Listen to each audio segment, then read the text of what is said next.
이런 하락장에서도 개인들은 사고 있습니다. 단 기관들이 움직이지 않아가지고 지금 장 전체는 흘러내리지만 이런 기회를 틈타서 개인들은 쌀 때 사겠다라는 움직임이 포착됩니다. 그런데 문제는 시장이 들쑥날쑥하면서 지금 변동성이 심합니다. 그 변동성에 지금 휘둘리는 게 암호화폐 시장입니다. 그래서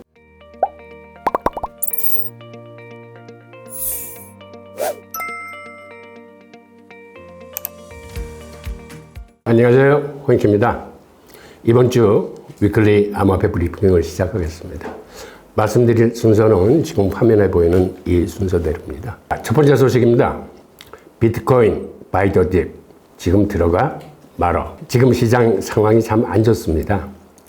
여러 가지 이유가 있겠지만 보통 거론되는 얘기로는 독일 정부에 압수한 비트코인 매도 움직임이 있다. 그 다음에 마운티 곡스의 채권 배분에 따른 잠재 매물들이 많다. 여기에 미국 대선을 포함한 글로벌 정치의 불안정 등이 투자 심리를 위축시키고 있습니다. 특히 미국 대선에서 트럼프 대통령과 더불어 공화당이 상원과 하원을 석권할 가능성이 있다는 게 미국인들로 하여금 가장 리스크가 크게 만드는 것 같습니다. 행정부와 의회를 모두 공화당이 석권할 경우에는 이제는 트럼프가 많은 걸 마음대로 할 수 있다라고 해서 그렇게 되면은 중국의 보복 간세뿐만 아니라 여타 우방국들에게도 관세를 서슴지 않고 미국 지상주의로 치달게 됨으로써 그런 게 인플레이션은 물론이고 여러 가지 정치적 불안정성을 보이지 않을까 하는 우려가 지금 시장을 지배하고 있습니다. 그런데 이런 불확실성이 거치지 않으면 사실 기관 투자자들은 움직이지 않습니다. 기관 투자자들이 가장 우려하는 게 좋든 싫든 뭔가가 정리가 돼서 불확실성이 사라진 그러한 시장에서는 방향을 잡고 움직이는데 불확실성이 있다는 거는 방향을 제대로 지금 잡지 못하겠다라는 얘기로 이런 상태에서는 기관 투자자들은 손을 내밀지 않고 계속 시장을 주시하면서 관찰만 하기 때문에 투심이 살아나질 않습니다. 장이 이렇다 보니까 한편에서는 비트코인을 싸게 살 수 있는 기회 아니냐라는 얘기가 나옵니다. 그래서 비트코인이 급락한 5일 같은 경우에도 사실 미국 비트코인 현물 ETF는 1억 4천만 달러의 자금이 유입됐습니다. 이런 하락장에서도 개인들은 사고 있습니다. 단 기관들이 움직이지 않아가지고 지금 장 전체는 흘러내리지만 이런 기회를 틈타서 개인들은 쌀 때 사겠다라는 움직임이 포착됩니다. 바이 더 딥이라는 거는 저가 매수 패턴을 의미하는 겁니다. 이렇게 가격이 깊게 떨어졌을 때 산다라는 의미입니다. 독일 정부가 압수한 비트코인을 매도한다는 그런 우려가 있는데 그런데 그 비트코인은 전체 시총의 이제 4%에 불과한데 크립토 콘테 분석에 의하면 이 매물이 설사 시장에 나오더라도 그리 큰 영향은 미치지 않는다라는 분석입니다. 마운트 곡스의 매물도 사실은 마찬가지입니다. 이 이슈는 10월 말까지 계속될 것 같은데 마운트 곡스 매물의 최대 물량은 한 90억 달러 정도 됩니다. 그런데 이 물량이 나온다고 해서 그 사람들이 이거를 다 팔지는 물론 않을 거고 이 중에서 많은 사람들은 그냥 비트코인을 가져갈 거고 또 그 중에 일부 이익 실현을 하고 싶은 사람들 혹은 돈이 필요한 사람들은 물론 시장에 팔겠죠. 하지만 이 90억 달러라는 금액도 사실 비트코인 현물 ETF 한 개 자산운용사 정도에 해당하는 물량이기 때문에 이거 그렇게 크게 걱정할 필요는 없다는 게 전문가들의 분석입니다.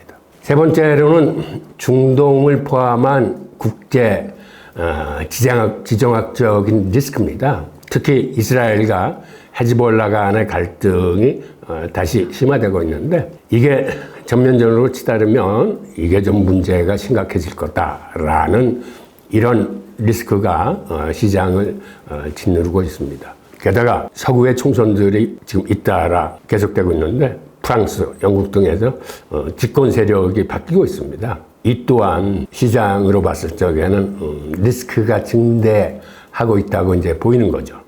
기존의 정당이 그대로 이겼으면 큰 변화 없이 흘러갈 텐데 정권 자체가 바뀌었으니까 뭔가 다른 변화가 영국이나 프랑스에서도 일어날 수 있다. 그리고 이런 때에 중동 전쟁이 일어나면 이를 마땅히 중재할 지도자들이 없다라는 이러한 문제점이 있습니다. 그리고 또 하나는 이스라엘이 미국의 이야기를 듣지 않는다는 문제입니다. 미국으로서는 어떻게든지 대선 이전에 특별한 변수가 없기를 바라기 때문에 이 헤즈볼라와의 전쟁을 막으려고 많은 압박을 가함에도 불구하고 이스라엘 정권을 잡은 지도자들이 말을 듣지 않습니다. 그런 의미에서 지금 중동 문제는 이게 어디로 튈지 모르는 그러한 리스크를 갖고 있습니다. 근데 다행히 금요일 날 미국에서 나온 고용 지표가 노동시장이 조금 냉각되고 있음을 보여줌으로써 이게 9월 금리 인하 가능성을 좀 높였습니다. 그래서 사실 시장에서는 9월 금리 확률이 더 높아졌기 때문에 지금 사실 주식시장 같은 경우는 생각보다는 장이 좋습니다. 그런데 문제는 채권 시장이 들쑥날쑥하면서 지금 변동성이 심합니다. 그 변동성에 지금 휘둘리는 게 암호화폐 시장입니다. 그래서 채권 시장의 움직임을 우리가 좀 더 관심 있게 지켜봐야 되겠습니다. 다음 소식입니다. 톰과 텔레그램 슈퍼앱으로 진화 중인가? 그리고 그 가능성과 문제점은 뭔지 한번 살펴보겠습니다. 텔레그램에서 시작한 톤 블록체인이 암호화폐 시장에 집중적인 조명을 받고 있습니다. 블룸버그는 텔레그램이 암호화폐 친화적인 메신저를 넘어 슈퍼앱으로 진화를 준비하고 있다고 보도했습니다. 텔레그램은 여러분도 아시다시피 2013년 러시아의 파벨 두로프와 니콜라이 두로프 형제가 만든 메신저입니다. 이 형제들이 러시아에서 핍박을 받자 독일로 망명을 해가지고 지금은 이제 독일에 살고 있는데 지금 이 텔레그램의 사용자는 9억 명에 달합니다. 굉장히 많은 사용자를 확보한 셈이죠. 그리고 앞으로도 이제 계속 커지는데 그래서 지금 텔레그램이 메신저 중에서는 페이스북 다음에 4위 정도를 유지하고 있습니다. 물론 그 위에 있는 거는 위챗이 중국 동의 저거고 그러니까 생각보다는 발전 속도가 굉장히 빠른 거죠. 그리고 톰 블록체인에 저장된 디파이 자산 가치도 10억 달러를 돌파해서 올해만 자그마치 1,400%를 성장했습니다.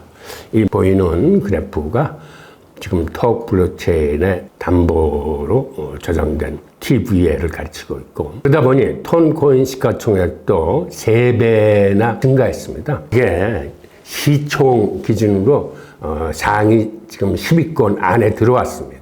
굉장히 빠른 속도로 시총을 모아가고 있는데 이렇게 톤이 빨리 큰 이면에는 게임이 큰 역할을 했습니다. 그리고 햄스터 컴뱃, 낫코인 등 텔레그램에서 작동하는 게임이 인기를 끌면서 이 톤코인에 대한 관심이 굉장히 높아졌는데 햄스터는 자그마치 2억 명, 낫코인은 4천만 명의 사용자를 확보했습니다. 여기에 더해서 테더가 톰 블록체인 위에서 테더를 발행하기 시작했는데 현재 5억 5천만 달러 규모의 테더 스테이블 코인이 유통 중에 있습니다. 이렇듯 톤과 텔레그램은 서로 한 몸처럼 서로 시너지 효과를 일으키고 있는데 톤이 성장하기 위해서는 텔레그램이 필요하고 텔레그램이 슈퍼앱으로 발전하기 위해서는 톤이 그 안에서 안정적으로 이제 운영되어야 합니다. 톤 초창기에 투자를 한 인물인 갈비는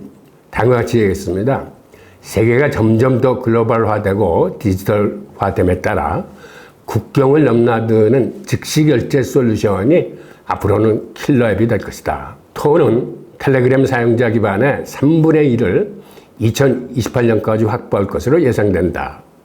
그럼 지금 벌써 텔레그램 사용자가 9억 명인데 3분의 1이라면 앞으로 3억 명 정도를 톤이 확보할 것이라는 얘기인데 없는 얘기는 아니죠. 가능성은 있습니다. 그리고 앞으로는 톤이 결제 및 송금 분야에서 높은 활용 가능성을 가지고 있다라고 주장했습니다. 또한 다른 투자자도 톤 블록체인의 초기 주력은 게임과 디파이였지만 앞으로는 결제 및 송금 분야의 활용 사례가 늘어날 것이라고 설명했습니다. 톤이 이렇게 빨리 성장하는 데는 사실은 텔레그램이 1등 공신입니다. 왜 그러냐면 텔레그램은 아시다시피 다른 메신저하고 다르게 추적 불가능한 메신저로 소비자 사이에는 알려져 있습니다. 즉 추적 불가능한 메신저와 더불어서 암호화폐는 사실은 궁합이 잘 맞습니다. 메신저 자체가 보안성이 강하고 그 메신저 위에서 운영되는 암호화폐 역시 보안성이 강하기 때문에 이런 것들이 암호화폐의 3대 특징 중에 하나인 특히 보안성 면에서는 사람들이 텔레그램이나 톤을 선호하게 되는 것 같습니다. 다음 소식입니다. 금융당국은 19일서부터 가상자산의 시세 조정이나 부정거래를 잡는다고 발표를 했습니다. 앞으로는 각 가상자산 거래소가 상시 감시 시스템으로 이상 거래를 발견하면 이를 조사하고 그 다음에 금융당국에 넘겨서 금융당국이 조사하고 조치를 할 수 있도록 하는 시스템을 운영하게 됩니다. 그리고 문제가 있으면 이를 행정 제재를 하거나 수사기관에 의뢰해서 적법한 절차를 받게 됐습니다. 사실 이러한 시스템은 진작서부터 있었어야죠. 많은 나라에서 우리나라뿐만 아니라 지금 가상자산 거래소에서 불공정 행위나 시세 조정 행위 같은 게 사실 많이 있습니다. 그러다 보니까 이번에 금융당국이 관련 법을 시행하면서 크게 4가지를 앞으로는 중점적으로 들여다보겠다고 했습니다. 하나는 미공개 정보를 이용한 내부자 거래가 있는지 여부하고 그 다음에 시세 조정 행위가 있는지 그리고 부정한 거래가 발생하고 있지는 않은지 그 다음에 마지막으로 자기 발행 코인 매매 등으로 시장을 교란시키는 행위 등은 앞으로 상시적으로 이걸 감시하고 잡아내겠다는 얘기입니다. 이런 게 앞으로는 시장을 많이 투명하게 만들 겁니다. 이러한 우리 투자자 보호 정책과 법규가 이제 자리 잡게 되면 시장이 앞으로는 건전하게 성장할 거라고 믿습니다. 시세 조정 행위는 동일한 코인이 복수의 거래소에 교차 상장돼서 거래소 간 가격이 연동되는 특성을 이용해서 한 특정 거래소에서 시세를 인위적으로 올리고 그 다음에 다른 거래소의 시세가 덩달아 올라가면 다른 거래소에서 이익을 챙기는 행위가 대표적인 시세 조정 행위입니다. 한마디로 시세 조정이 쉬운 규모가 좀 작은 거래소에서 시세를 한껏 올린 다음에 이게 연동이 돼서 다른 큰 거래소도 가격이 올라가면 오히려 대량의 코인을 큰 거래소에서 투매를 함으로써 그쪽에서 이익을 얻는다는 행위인데 앞으로 이런 행위를 엄격하게 감시하겠다는 그런 이야기입니다.